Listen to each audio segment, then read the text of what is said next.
Well, welcome, folks. This is the first of hopefully a number of events when I will kind of step away from the work that I normally do. Typically, when I'm in front of a camera, I'm either preaching in a church or I'm talking about financial literacy and financial education. But something occurred to me very recently, and it motivated me to do this kind of conversation. And what occurred to me was this: often as a pastor, often as a leader, I would find myself encouraging people to find new friends, whether they're young people or older people. And I think many motivational speakers would agree with this. What's important if you want to pivot in life, if you want to achieve new goals, if you want to go places you haven't been, it's often necessary to find new relationships. If you're associating with people who are going nowhere and you want to go somewhere, then obviously you'd like to associate with people going somewhere. But the truth of the matter is that's easier said than done. So when I'm standing on a stage in front of a microphone preaching to people, I'll get an amen, I'll get an applause.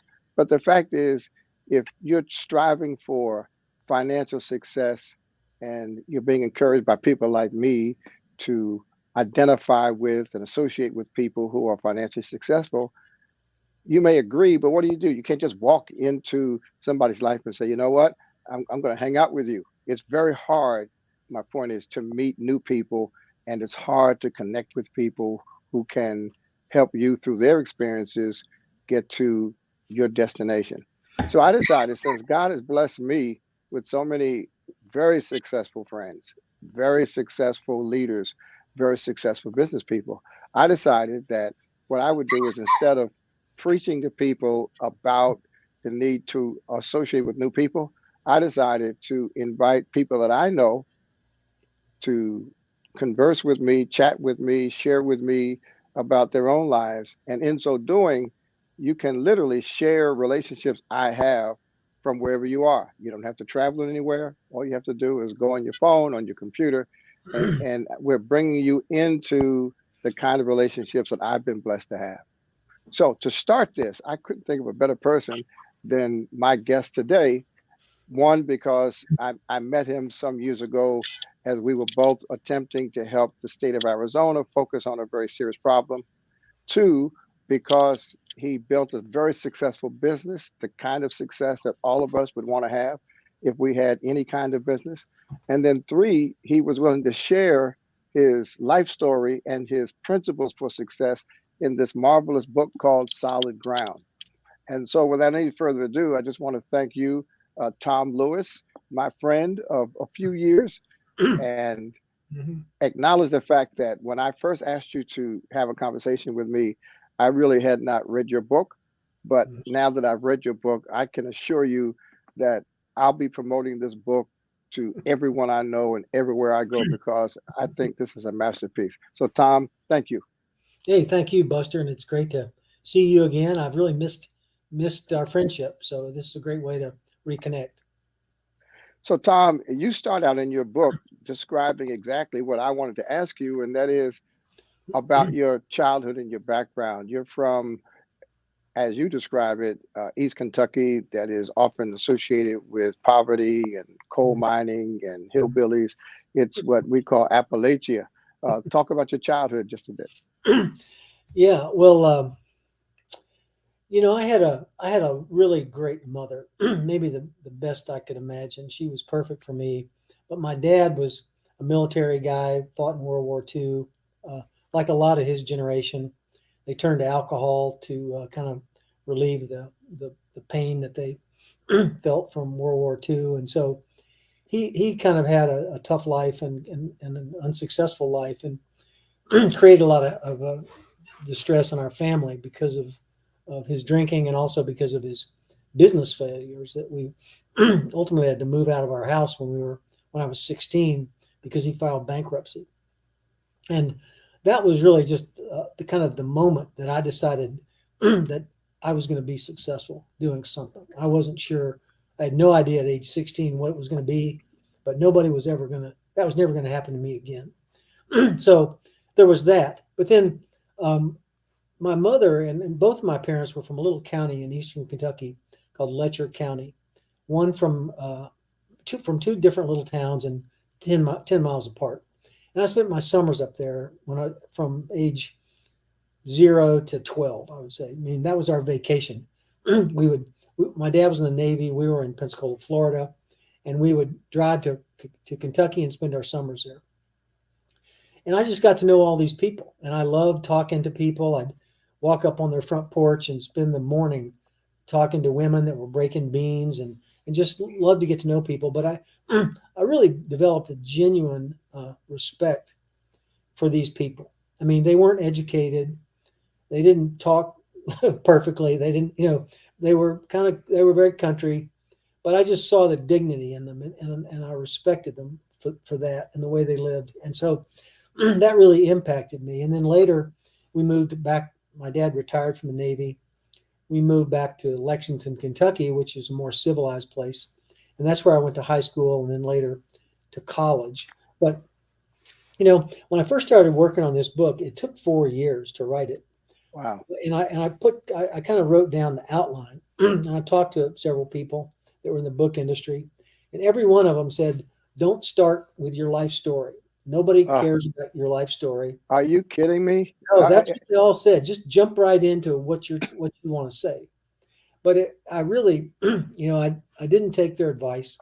I felt like it was too important to tell my story. And when I talk about my story, it's certainly not to be, self-focused so much as it. But I think when people read those first 5 chapters, a lot of people tell me that's their favorite part of the book. But it makes them think about their story. Exactly. I mean, we all have a story. We all have parents. We all have imperfect families. We all have our relationship with God, our friends, our coaches, things like that.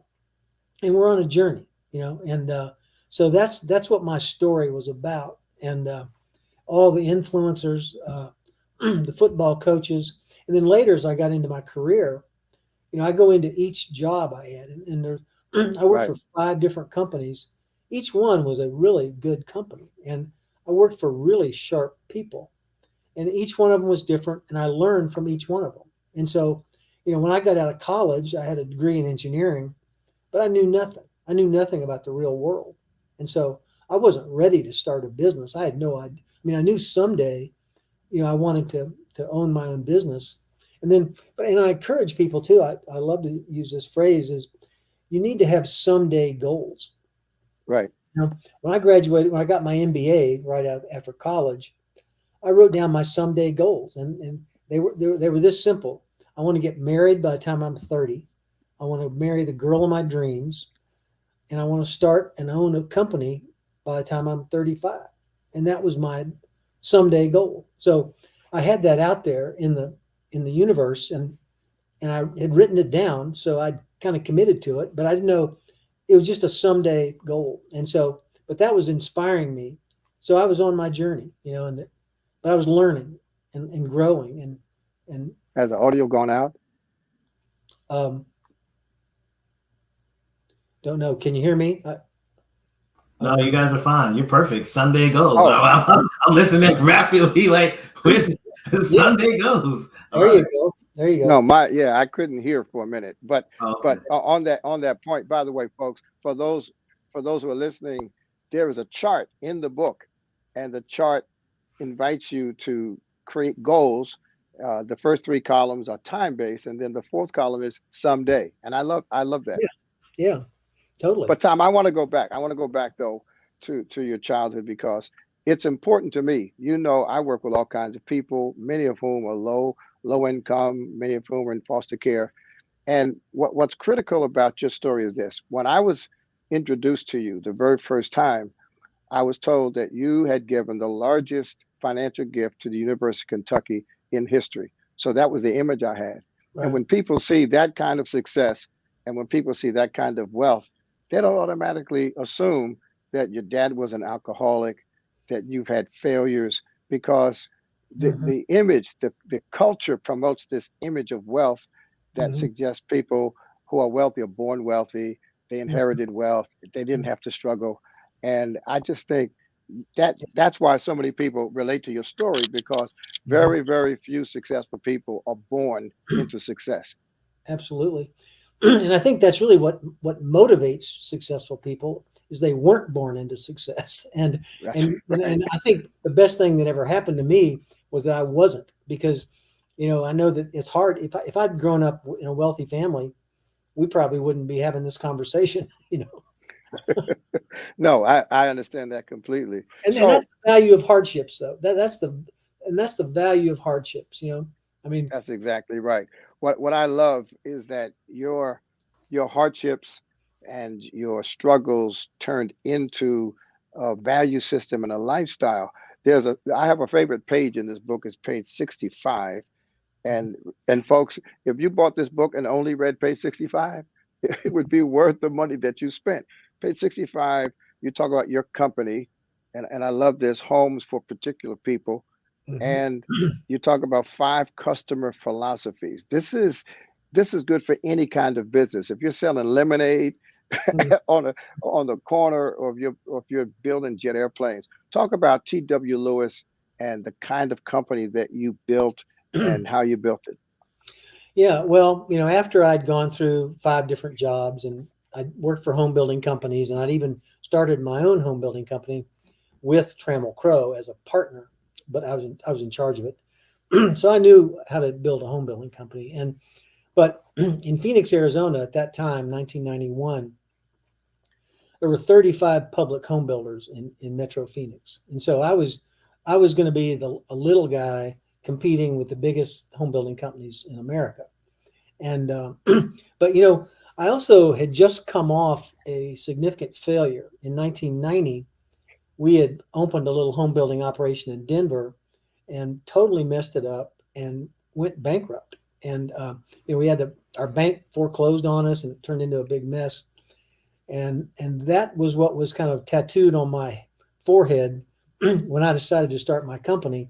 And I knew I'd already made the major mistakes, and now I knew what not to do, Right, and right. and what to do. And so, but I also knew I had to have an identity that was different. I had to compete on the basis of quality, and that resonated with me personally. That was kind of something I had learned through my experience with working for home builders, and oddly enough, in 1990, quality was not really a big thing out there, and certainly in the housing business, most Hmm. home builders had no quality control at all.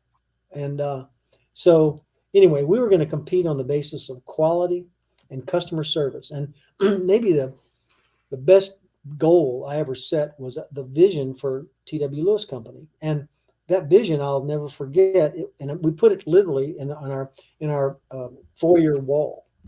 And it said, the purpose of T.W. Lewis Company is to become the best home building organization in America as measured by product quality, customer satisfaction, and profitability. And those were our 3 goals: product quality, customer satisfaction, and profitability. I mean, but profitability was third, but all 3 we couldn't stay in business if we didn't Do make all money. three. Yeah. All 3. So we had to do all 3, and that was a stretch. And so, but that I used that to recruit people, because people didn't like working for home building companies that built bad houses. Right. So I was able to hire really some of the best people in town, and they were motivated by that. And I call that the progressive realization of a worthy ideal. That is the definition of success, and that came from Earl Nightingale in Yeah. 1915 or something like that. But that's really what I mean when I say success, and I think my story is an example of that. It's the progressive realization of a worthy ideal, but it has to be a worthy ideal, and it had to be focused on customers. Right, right. You took a different path. You Yeah, talk about most home builders measuring success by the number of homes they build, and you decided that quality was yeah, more important than quantity. And I right. love that plaque that says that you build homes for particular people. Right. And that really resonated with people. And then I put my face on a billboard for 13 years. And anybody that would put their face, any home builder that had the nerve to put his face on a billboard and say, "We build homes for particular people," got people's attention, and Right. Because it meant that you stand behind your work personally. right. Yeah, yeah. This idea of success, talk about your philosophy. You said success is a willingness to learn from other people. hmm Yeah, I learned so much from the different bosses that I had. I call them bosses. I mean, and I draw a distinction between mentors and role models. And I don't think I ever really had a mentor, because a mentor to me, and I mentioned Mhm. this, I think, in the book, that implies that, it's the mentor's responsibility to teach you. But a role model flips that responsibility onto you. It's your job to learn from sharp people. So you have to, watch how they operate, see what they do, see what they don't do, see how they handle tough situations. And but I just had I had at least a half a dozen very, very sharp people that I worked for, and I just learned from each one of them. And I didn't, and then I kind of put their styles together along with my own style. And but I couldn't have been successful without the experiences. It took me 18 Yeah. years and 6 companies to do that. Yeah. I always wonder when I meet people like yourself about how you made it through challenging times. And of Mm, course, the most challenging time for financial industry, for the real estate industry, was a Great Recession mm. back around 2008. You actually started your company before the Great Recession and sold it after the Great Recession. You described some of the things that you did to help you pivot and make it through. Talk about that. um, yeah, well, we kind of caught the wave and starting it in 1991. I think you can say that was good fortune, but Yeah. good fortune happens to people that start early and stay late. So, but we were in a good market, but we had a lot of competition, and so we had to differentiate ourselves. It took, and I tell the story in the book that to become a high quality, high performing, profitable, customer focused company is not easy. And it took about 5 years for each one of those things to really develop it, because implementing quality systems, how are we going to organize to do that? It took us a while to really figure out that we had to have inspectors inspect every house at every phase if we really wanted to get what we said we want. So these things took time, Right. but we were committed to what was on the wall in our foyer: product quality, customer satisfaction, and profitability. For example, in customer satisfaction, we had a company out of Minnesota that focused on surveying customers of home builders. That's all they did. And so they knew how to do it. And so we customized our own questionnaire, and they would rank us on a 1 through 5 scale. And we found that we were getting a lot of 4s, but we weren't getting many 5s. And we thought, well, what do we have to do to get a 5? And then we learned that everybody's Mm, definition of quality is different. So if we just do our right. definition, that doesn't incorporate the customer's thoughts. So we started having a meeting with each customer and find out what they wanted.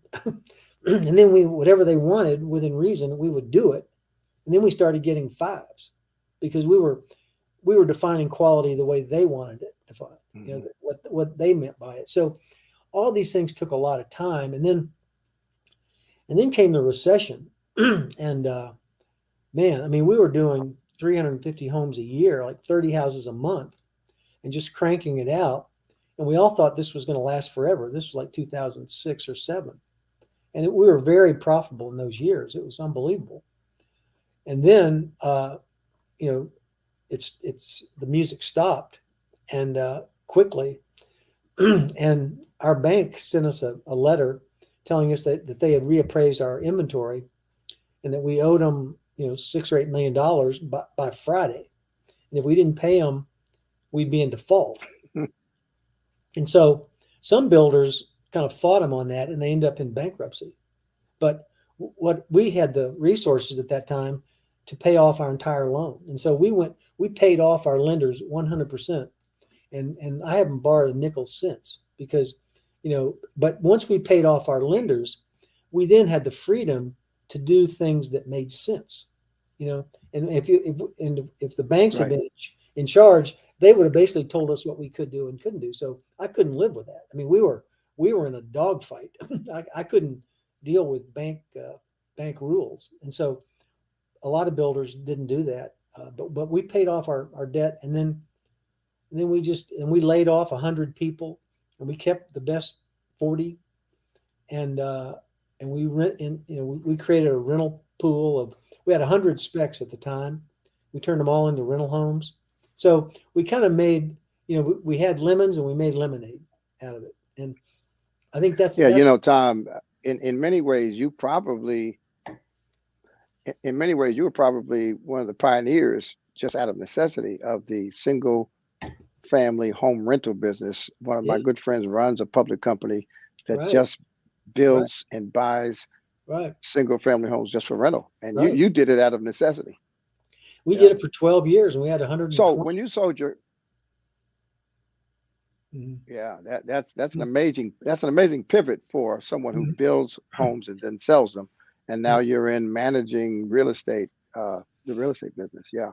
Survival. So Tom, when you sold your company, when you sold your company, you had this loyalty, and loyalty is one of your core principles, but you had this loyalty to University of Kentucky, and you decided that you wanted to give a major gift to fund the T.W. Lewis Honors College.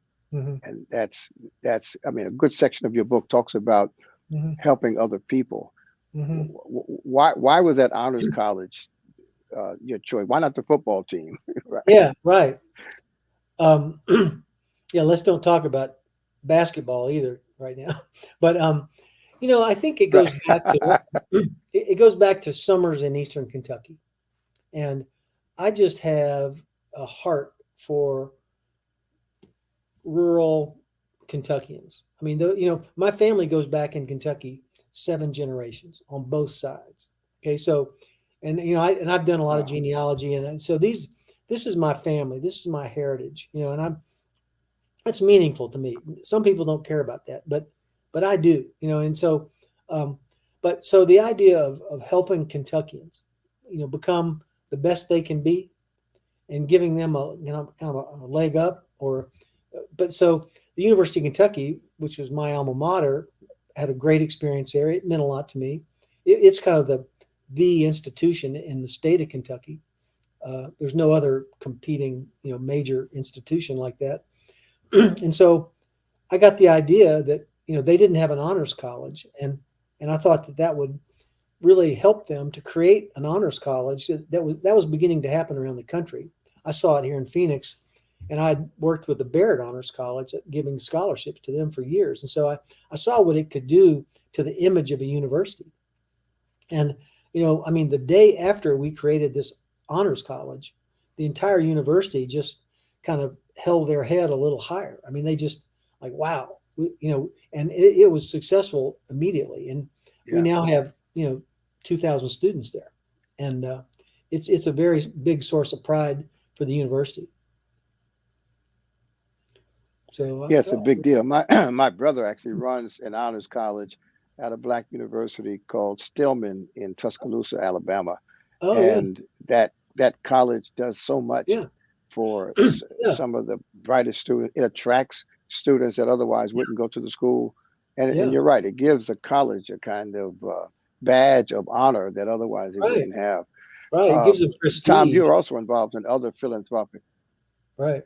What really impressed me about you, in terms of you and your wife have a foundation, and you don't simply write checks for tax purposes. You actually get involved in the charities that you support. Yeah. Talk about a couple of the charities that you've supported and physically gotten involved with. Oh, that's really my job right now. I feel like it's a full-time job, and that's really what I do almost every day is get involved with charities. And we have about 30 that we support. and we're always looking for the ones that are the most impactful. But we support children and families in need, foster care children, poor. We were down at St. Vincent de Paul yesterday, which is a major charity here in Phoenix that really delivers all kinds of services to what I call God's poor. I mean, the people that just really have nothing. And then there's another category that we call educating our youth. And, that has kind of changed over the last few years because education is kind of changing, but we've really focused on Christian education.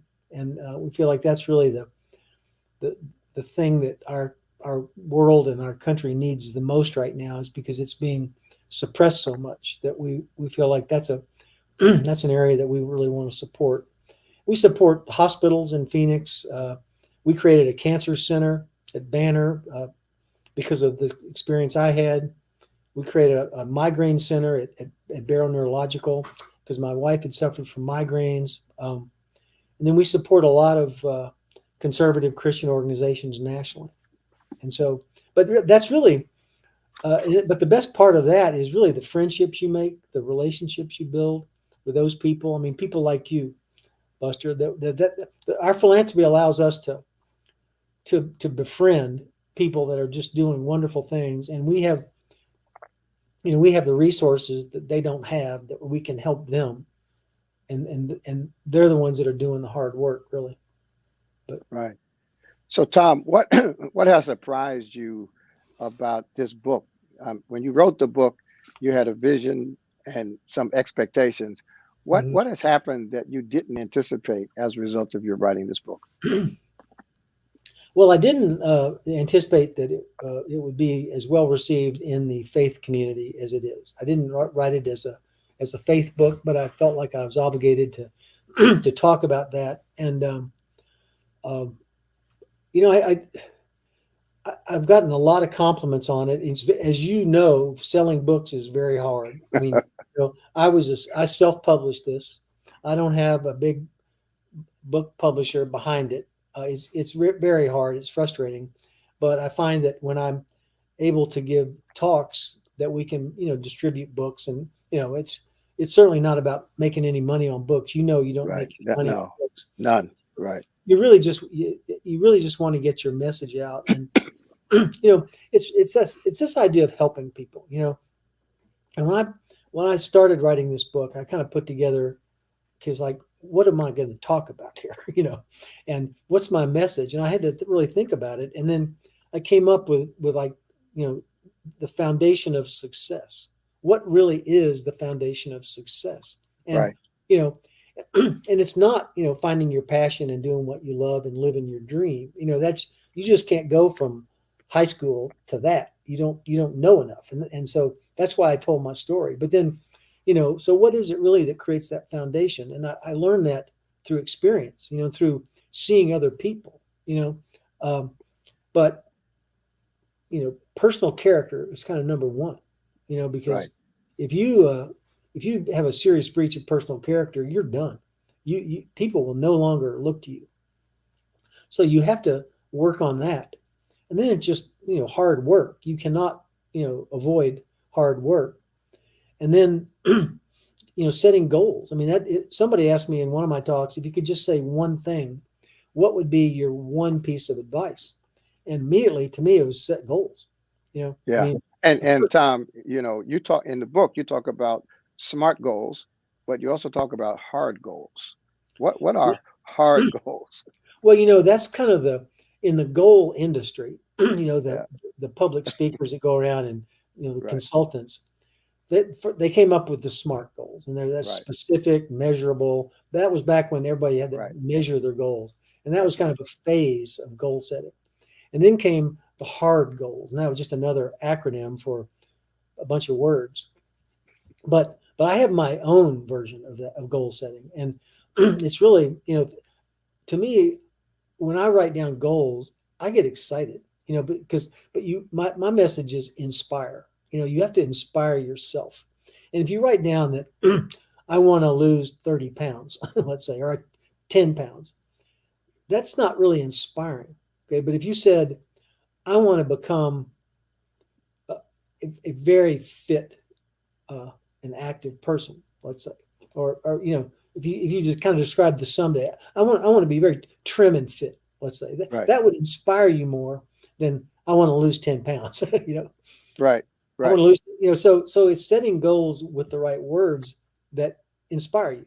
And, it can be personal, it can be family, it can be faith, it can be career, Yeah, because I agree with you. In the book, you talk about knowing your why. You can have a goal. The inspiring part is not the goal. The inspiring goal is the inspirational part is why that goal is important. So to your point, and folks, listen, I'm talking to Tom. I told Tom we would talk just as friends and let you overhear us. But I can't ignore the fact that this stuff is in this book. I'm telling you, I have been writing and I've been setting goals and I've been teaching and preaching for now 45 years. But I'm telling you, this is one of the most important books I've read. Seven Habits is an important book, and you use a couple of Covey's charts in the book. I get that, but this book is divided into 5 parts, and part 5 is inspirational quotes from other people. So this is not all Tom Lewis. This is Tom Lewis extracting from other people, and you're sharing with us your process, your principles, and some of your sources of inspiration. I think it's just great. Yeah, and thank you for saying that, because it's really, a lot of it's not original. I mean, it's that I don't pretend to be original, but I mean, it starts with Dale Carnegie's 12 Habits. Right. And, when I was in my first job, my boss told me that I went through an assessment. I was working for Ryan Holmes company, and they had done an assessment on me. And they said that, Tom, you do a really good job of taking care of your work, but you're not really managing people very well. And you need to be a better, interacting with other people. So they told me they wanted me to go to a Dale Carnegie sales class to become more persuasive. I mean, what do you know about that when you're 24 years old, Right. So, but this thing was life changing. I mean, it was really just how to, like begin with the end in mind. Right. Or begin in a friendly way. That was one of Dale Carnegie's principles. I mean, that's magic. I mean, if you start a conversation in a friendly way, you can convince people to, it's a good way to begin. If you start in a grumpy way, it's over. You can't work from that. So but that's Dale Carnegie. So I list Dale Carnegie's rules, and then I list, Stephen Covey's rules, and and I try to pull because I've read all the success books, and I've always been kind of a sponge for that. But I try to pull the best out of each of them.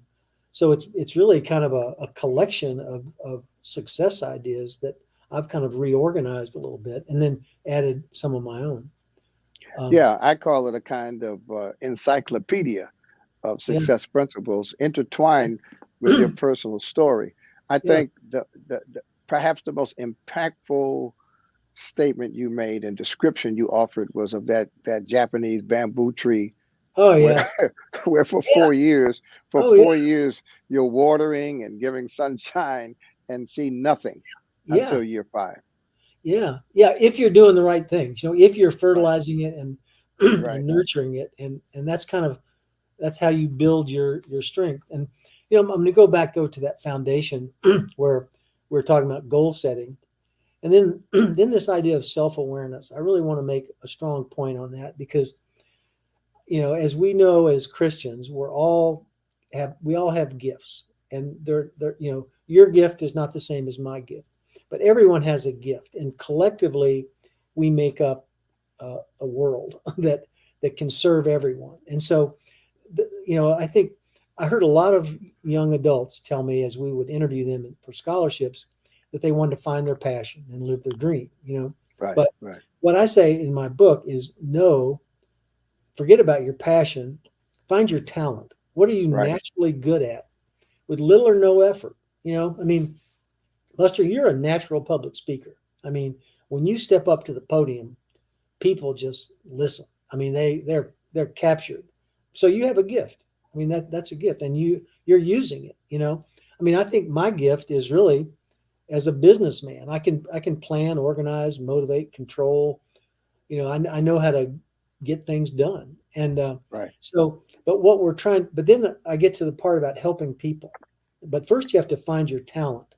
Because if I'd tried to be a doctor, I'd have been terrible. I mean, I'd been Me terrible. too. You know, Yeah, me too. but so I found something I was really good at, and guess what? Going to work's fun. I mean, when Right. you're doing something you're good at, it's fun. You know, it's rewarding. But then there's this thing about helping other people, and I noticed from in all the people I worked for, the most successful ones were very generous, not just with their money, but with their spirit, with their time, with their interest in helping other people. And so I really think that's a foundational attribute. You know, it's not just something you do when you get rich. It's something everyone can do, you know, Right. and that's just Right. but when you help, you know, we haven't talked about happiness yet, but that's the last chapter in the book. Right. But, you know, if there's one key to happiness, it's focusing on other people. Right. And so when you just focus on yourself, you're unhappy. When you focus on someone else, it just makes you feel better. And so there you go. Jesus taught his disciples that real happiness is possessed by those who serve others. He washed his disciples' feet and said, if you want to be happy, go and do that. Exactly. Listen, Tom, we're out of time, but I just have to say about this book, Solid Ground. I'm telling you folks, for those who know me, for those who have heard me, this book is now one of my top resources, and I can't recommend it enough. Tom did not come to talk to me to sell the book, but I am selling the book. The foreword is written by a mutual friend of ours, former governor of Arizona, who I just saw, Tom, a few weeks ago in California, Doug Ducey. And Tom and I met. When Tom and I met, we were in Arizona trying to help the state of Arizona change the way its foster care system functioned. And I just never met a man as wealthy as Tom, who was as personally engaged in solving a problem for that kind of population. So Tom, listen, let me just thank you and hope that there are people who will go to Amazon or wherever books are sold and get this book, and then write me, but write Tom. Get in touch with Tom, let him know how much this book helped you, just as I have done and I plan to continue doing. Tom, thanks to your team for helping to set this up. And I look forward to connecting with you very soon, either in Kentucky, Arizona, New York, wherever we are in the country. Good. Well, hey, it's great to see you, Buster. Thank you so much. And God bless you and all your listeners. Great. God bless you too. T.W. Lewis, Solid Ground. All right.